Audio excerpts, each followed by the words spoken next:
NBA trade talks are heating up, and the deadline is rapidly approaching. But is Boston ready to make an unexpected move in the market? The Celtics front office might be planning a strategic move that could shock everyone. A familiar face could be returning to strengthen the roster, while another player might be on his way out. Plus, a major issue within the team is worrying fans and could force the franchise to act before it's too late. Jaylen Brown is undoubtedly one of the most explosive talents in the NBA, an athletic player, physically strong, with solid defense, and the ability to score 30 points on any given night. However, the big question that has loomed over the Boston Celtics for years is Brown really the ideal piece to lead the team to a championship? Despite his individual quality, his partnership with Jayson Tatum has never been perfect. Both are talented, but they have similar playing styles, which can hinder the team's offensive flow. And now, with a max contract and the new collective bargaining agreement, CBA, making it even harder to keep high-level rosters financially, Brown's stay could compromise the franchise's future. The reality is, if the Celtics want to win a championship, they need to make strategic choices. Jaylen Brown, despite being an all-star, is not a natural playmaker. His dribbling is still unstable, his court vision limited, and his decision-making in crucial moments of the season has already cost Boston dearly. In the playoffs, we have seen numerous times his struggles against more organized defenses, especially when he has to carry the offense on his own. In several decisive series, Brown accumulated turnovers and struggled to impose his game, which raises a legitimate question. Is he worth the $300 million invested in him? Or could the Celtics use that massive contract to acquire a piece that fits better and enhances the team? From a tactical standpoint, Boston could benefit from a player more complementary to Tatum. Currently, the team lacks an elite point guard capable of creating for teammates and relieving pressure on the stars. A high-level playmaker like a Tyrese Halliburton or even a DeJounte Murray would give the Celtics a much more balanced offensive dynamic. Furthermore, the team still struggles at the center position, where a dominant piece could resolve defensive issues and provide better protection in the paint against teams like the Denver Nuggets and Milwaukee Bucks. Another factor to consider is the financial impact of keeping Brown. With his max contract, Boston is stuck with a salary cap that prevents them from signing high-level players to complement the roster. In the long run, this could result in a team with fewer options, especially when it comes time to re-sign Tatum and Derek White. Keeping Brown means sacrificing flexibility and risking his contract becoming a burden, limiting the franchise's moves. NBA history has already shown that keeping two incompatible stars can be a fatal mistake.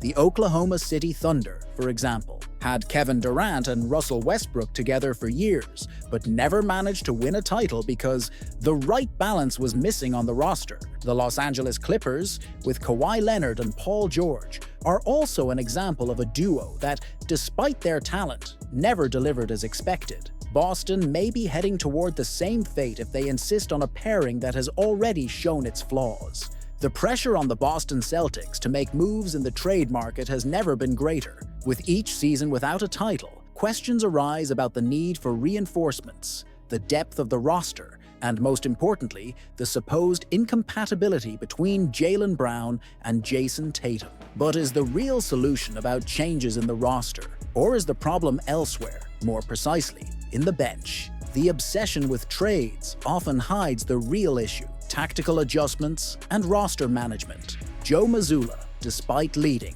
the team to a great regular season campaign, still needs to prove that he can make a difference in decisive moments. His offensive system, overly reliant on three-point shots and isolations, has shown limitations in the playoffs. When the game tightens, there is a lack of tactical variation, well-executed half-court plays, and a more efficient plan to break down high-level defenses. This was evident against the Miami Heat in the 2023 Conference Finals, where Erik Spoelstra simply dismantled the Celtics' offense with smart adjustments. If the issue were solely about roster depth, Boston would have already won a title. The Aces current group has two of the best wings in the NBA, a solid defensive guard in Derek White, an experienced leader in Drew Holiday, and a versatile center in Kristaps Porzingis. Additionally, Al Horford, despite being a veteran, remains one of the smartest players in the league. The problem isn't the available pieces, but how they are used.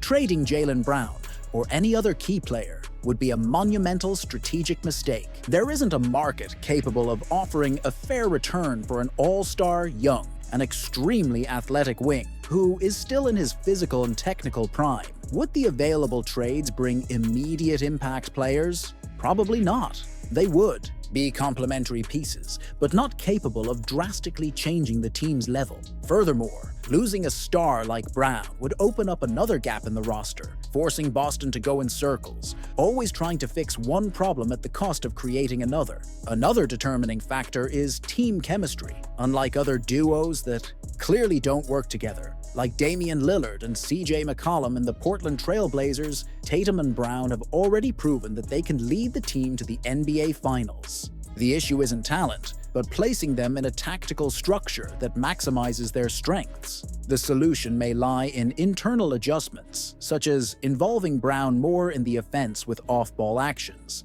instead of always leaving him in isolation trying to create from scratch. Many point to the lack of a dominant center as a problem for the Boston Celtics. But the reality is that the modern NBA no longer revolves around traditional big men. Denver won with Jokic, but he is an elite playmaker. Teams like Golden State and Miami built their successful campaigns without a dominant power center. The focus should be on building a system that maximizes the talents already present. If the Celtics truly want to compete for a title, the answer isn't an impulsive trade, but rather technical adjustments. The team already has everything it needs to be a champion: high-level stars, versatile defenders, reliable shooters, and experience. What's missing is a coach who can extract the maximum from this group and make the necessary adjustments in critical moments. The management needs to make a clear decision, trust the current roster, and demand more consistent tactical development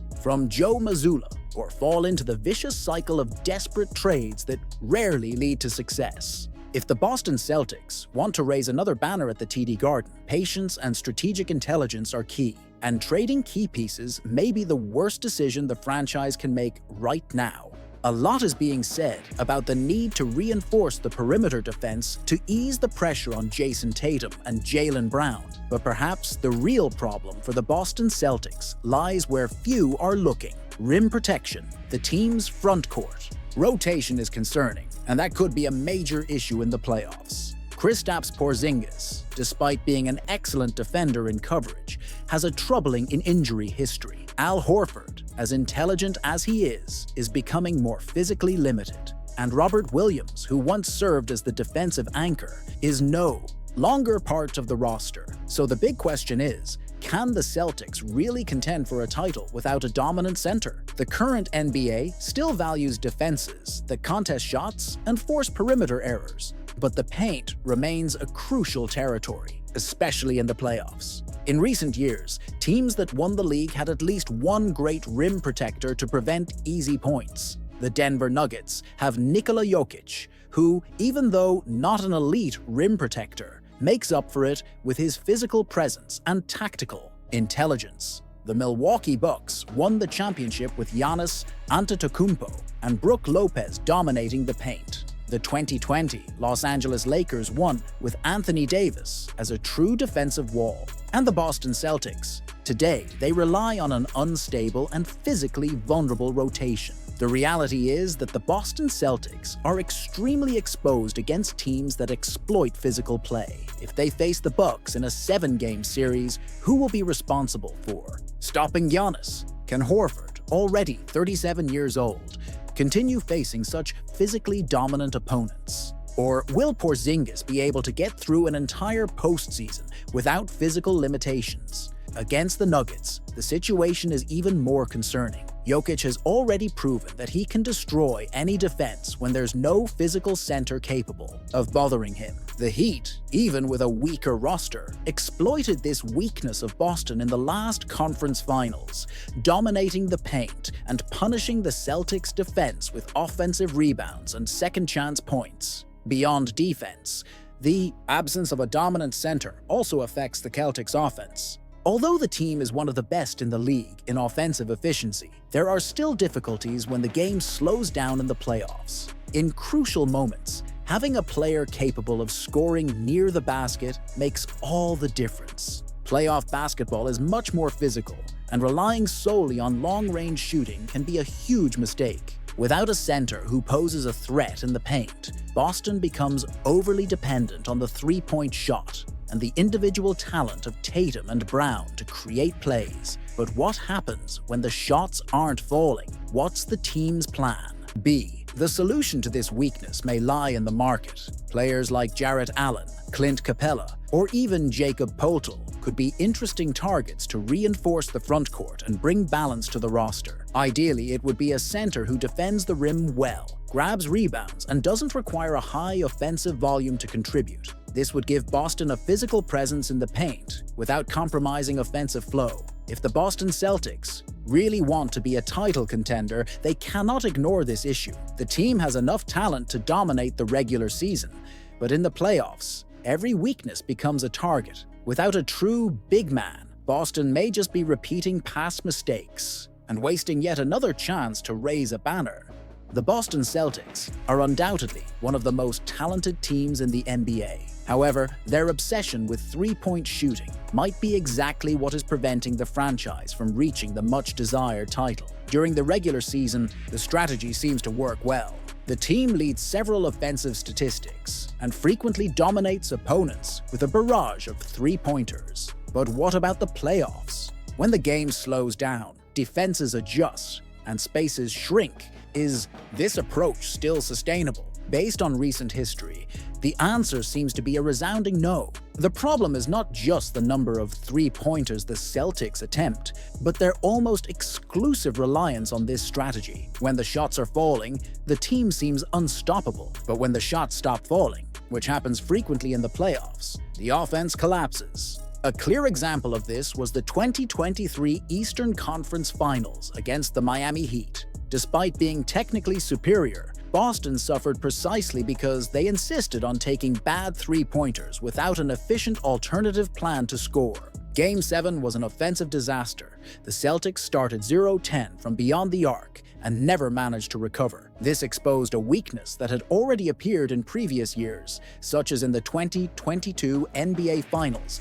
against the Golden State Warriors. The argument that the Golden State Warriors popularized this style of play is valid, but there's a big difference. The Warriors always had offensive alternatives besides the three-pointer. Stephen Curry and Klay Thompson, the two greatest shooters in history, have excellent off-the-ball movement and a tactical system that creates multiple options. Additionally, the team had Draymond Green and Andrew Wiggins, who made an impact inside the paint, as well as a defensive system that maintained balance. The Celtics, on the other hand, often appear as a one-dimensional team, living and dying by the long shots without exploiting the physical game. Another crucial point is that most recent champions found a balance between three-point shooting and inside play.